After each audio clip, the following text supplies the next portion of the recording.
Hi everyone, I'm Bonnie Song.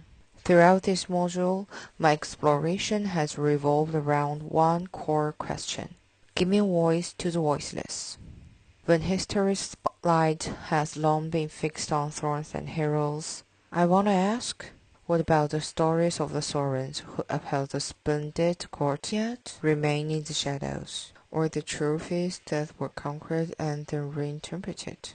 So my focus isn't just on what happened in the past, but on how narrative about the past are shaped by power, and how we can reclaim the right to tell them.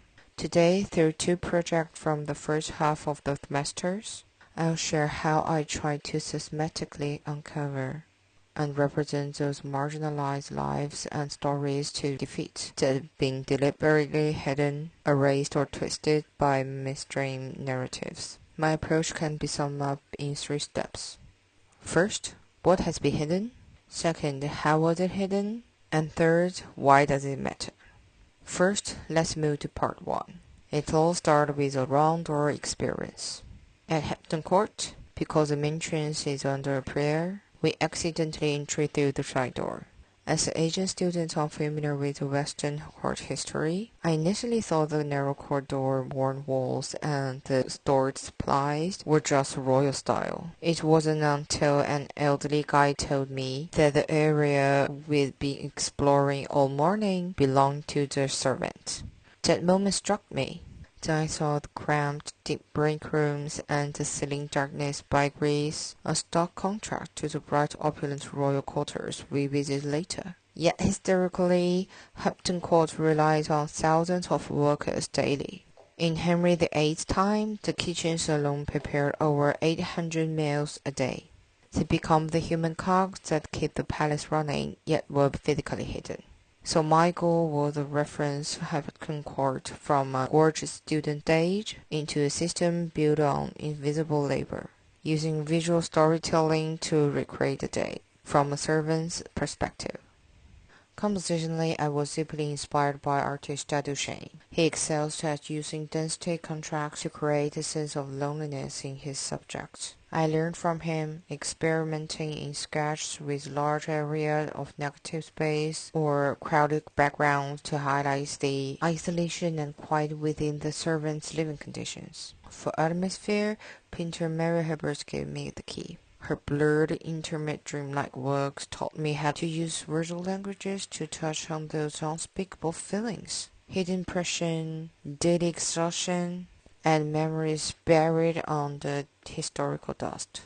However, my first version fell into the trap of style over substance. During peer review, classmates Gloria and Noro pointed out that my composition were too focused on individual frames, breaking the narrative flow. Instructor Greg put it bluntly: simplify. A simple storyboard can make the narrative magical.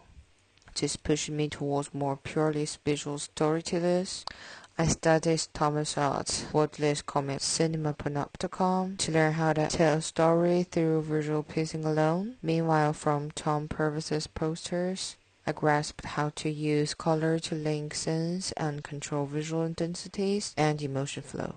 I also reviewed the small ball narrative introduction in the first class. So after revising, I started using a simple narrative sequence, letting the emotional weight merge naturally. But the challenge of simple storytelling remained: how to avoid being dull. I eventually discovered the tunnel book format. Like a telescope, it creates physical steps, perfectly fitting my concept of peering into hidden spaces. Though time constraints kept it from being physically made, it opened a new dimension for my future work. This project let me practice uncovering silence and discerning power.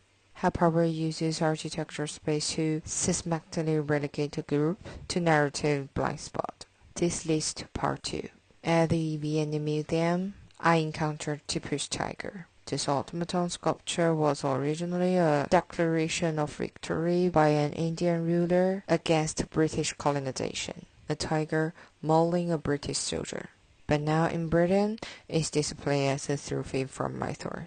This imagined victory now sits closely in the British Museum. A brutal narrative takeover. Its core meaning was rewritten from "we will win" to "you have lost." An object expressing resistance itself became proof of the conqueror's ultimate victory. The lighting seems to illuminate it, but actually solidify the twist-looser narrative. This inversion of meaning became the conceptual basis for my work.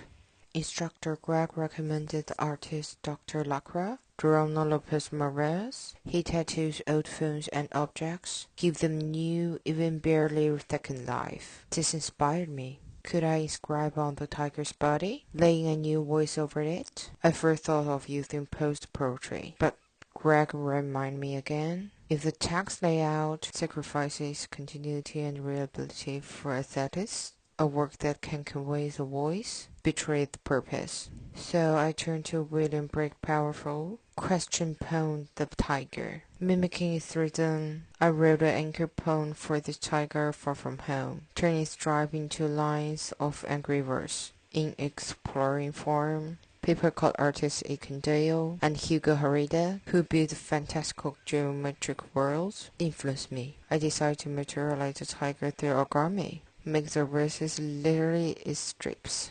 This is a work in progress, helping to become a version that doesn't look too silly. At the same time, I wanted to bring this role close to people. I experimented with generative AI tools, created an animation where following text from the tiger masks, if it could attach to anyone's face. Though face recognition limitations slows my progress, the direction remains clear and exciting, making the repressed voice resonate now.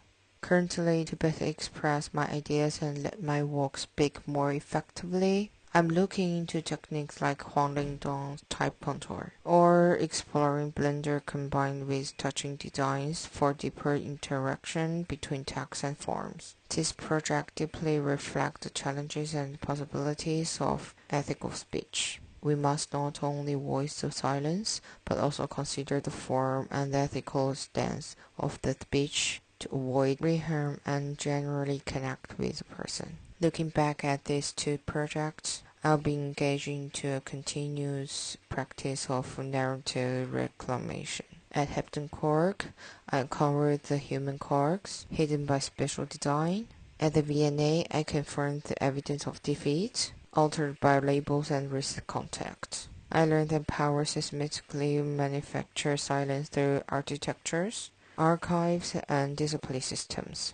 My response has been an attempt at creative narrative reclamation, whether it's the servants' daily lives or the tiger role. Bring them back into view isn't just about mending historical gaps, but also about asking, under today's spotlight, are there similar side doors or spectacles still manufacturing new silences? I realize that simple doesn't mean reductive, but rather claritative of narrative and focus of power. And the technique contempts, whether the unfinished storyboard or tunnel book or the generative digital mask, remind me, from itself is discourse. Exploring new media means expanding the battlefields of speech. Ultimately, what I gained is a dual awareness. Being a detective, meticulously digging for traces beneath historical dusks, and being a translator, responsibly converting and amplifying the silence frequencies into signals that the person can receive, perceive, and resonate with. The road has a long, but at least I've started asking questions in the dim corner. This is the end of my speech. Thank you for listening.